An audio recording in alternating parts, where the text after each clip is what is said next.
今天你要体验的人生副本是，你是一个45岁的中国人，在硅谷工作了18年，年薪超过50万美元，有房、有车、有孩子，很多人羡慕你的人生。而今天是你被裁员后的第17天，也是你第17天假装自己还有工作。妻子每天早上8点送孩子上学，她以为你9点要开会，邻居以为你在家远程办公，甚至连中国的父母都不知道，你已经失业17天了。早上8点15分，你睁开眼，天花板上的烟雾探测器亮着一颗绿色的小灯，你盯着它看了大概40秒，因为你没有地方要去，旁边的床是空的，妻子已经送孩子上学去了。私校8点开门，每天接送来回40分钟，一年学费52000美元。你上个月刚交完春季学期的尾款，那笔钱现在像一块石头压在你的胃里。你下楼，厨房里的咖啡机还亮着待机灯，你按了一下按钮，磨豆机转了8秒，挤出一杯浓缩咖啡。你站在料理台前喝完，没有坐下来，因为坐下来就意味着你今天要待在家里。你不想待在家里，你只是暂时没有别的地方可去。你穿上一件拉链外套，走进车库，白色的特斯拉安静地停在那里，后挡风玻璃上还贴着孩子去年科学竞赛的贴纸。你坐进驾驶座，没有发动引擎，把座椅往后放了一点，打开手机。车库是这栋房子里唯一不会有人问你今天有消息吗的地方。你打开求职网站，有一个红色通知，一个猎头看了你的资料，你点进去，是一家你从没听过的小公司，找的是资深工程师，而你以前是首席工程师，高了2级。你犹豫了3秒，还是点了申请。这种工作放在17天前，你根本不会多看一眼。17天前，你的年薪超过50万美元，底薪28万，股票每年到手大概22万，再加上奖金。你在这家公司待了9年，从普通工程师做到首席工程师，中间跳过一次槽，又被挖回来。带过最大的团队有14个人，写过的系统跑在几亿人的手机上。虽然现在大部分已经被重构了，但你知道那些系统的骨架是你搭的。你一直觉得只要自己够努力，人生就会越来越稳，直到那封邮件出现。那天早上，你收到一封没有内容的日历邀请，9点整，一个视频会议链接，没有议程，没有附件，参会的只有3个人，你一个人事，一个你从没见过名字的法务。你点进去的时候，对方的镜头都没有开，人事照着稿子念了一段话，你听到了组织调整，你听到了艰难的决定，你听到了你的职位已经被取消，你没有听到任何一句跟你这个人有关的话。这9年你做了什么，也没有人在意。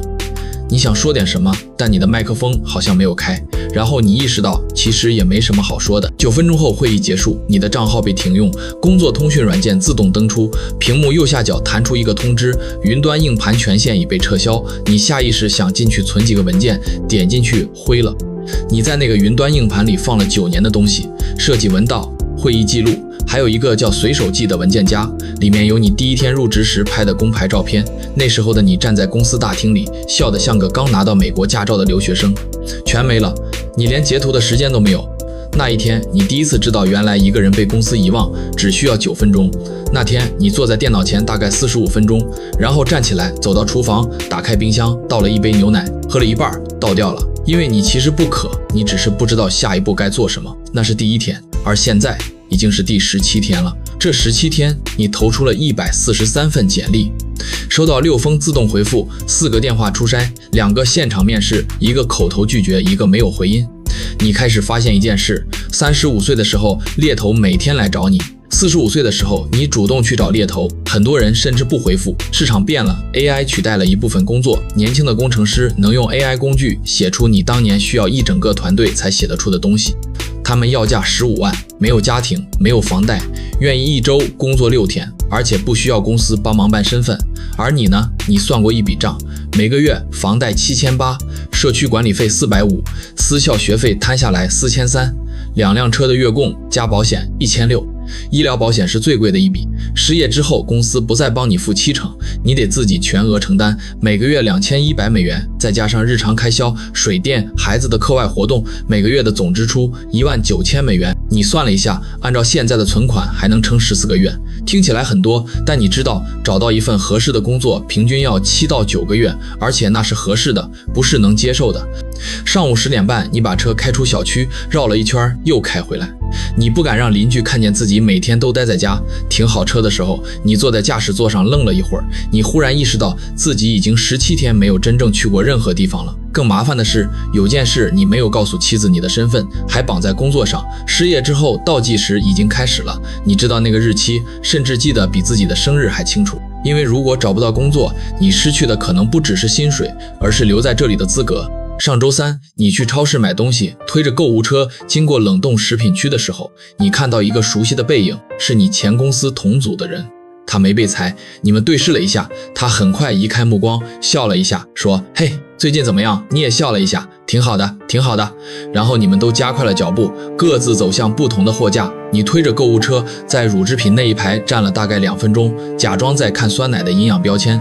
其实你只是不想让他看到你的表情。回到家，妻子没有问你买了什么，他最近很少问你什么了，但他的沉默比任何话都重。你看到他的浏览器历史里有3个学区的比较表格，他在研究孩子能不能转公立学校。他没有跟你提过这件事，但你看到了。晚饭的时候，你们坐在3年前买的餐桌旁，孩子在讲学校的事，你笑着听，筷子夹着一块红烧肉。你突然想起一件事，上个月你还在公司的免费午餐里挑3拣4，嫌印度咖喱太咸。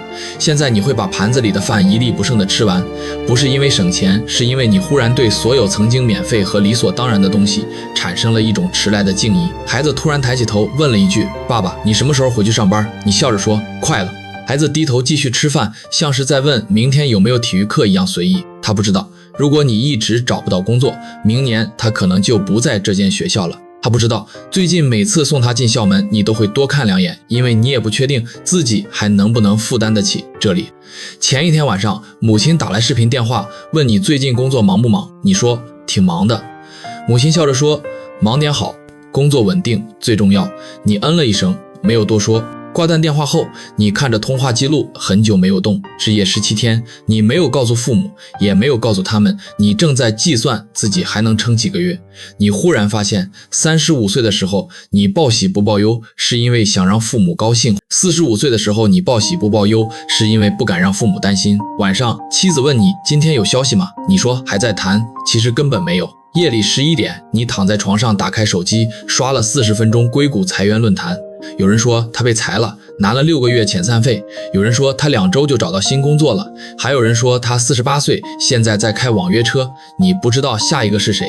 你关掉手机，盯着天花板，又看到那颗绿色的烟雾探测器小灯一闪一闪的，像某种倒计时，但你不知道它在倒计什么。你开始回想20年前的事，那时候你第一次来美国，住在一间公寓的客厅隔间里，房东用一个书架隔出来的所谓房间，月租650美元。隔壁住着一个印度人和一个越南人，3个人共用一个厕所，马桶旁边永远放着一卷最便宜的卫生纸。你每天坐公交车去学校，单程55分钟，你会在车上背单词，背到睡着，坐过站，然后走路走回来。那时候你什么都没有，但你觉得一切都有可能。现在呢，你什么都有了，房子、车子、学历、身份，2个可以用英文自由表达的孩子，一个装修的像杂志照片的家，和一份年薪超过50万美元的报税记录。可你坐在车库里，连引擎都不敢发动，因为你不知道自己该开去哪里。你终于明白，人生最难的事情从来不是爬上去，而是站在高处的某一天，突然发现脚下的台阶正在消失，而你的身后站着整个家庭。25岁失业，你失去的是一份薪水；45岁失业，你失去的是一整个花了20年搭建起来的世界。如果人生真的有副本，你最想回到的可能不是20年前那个一无所有的自己，而是3个月前那个坐在办公室里嫌公司咖啡不够热的自己。那时候你不知道，那杯咖啡是你最后几杯能够理所当然喝到的咖啡。那时候你也不知道，原来有些人努力了20年，并不是为了上岸，而只是为了让自己相信自己已经上岸了。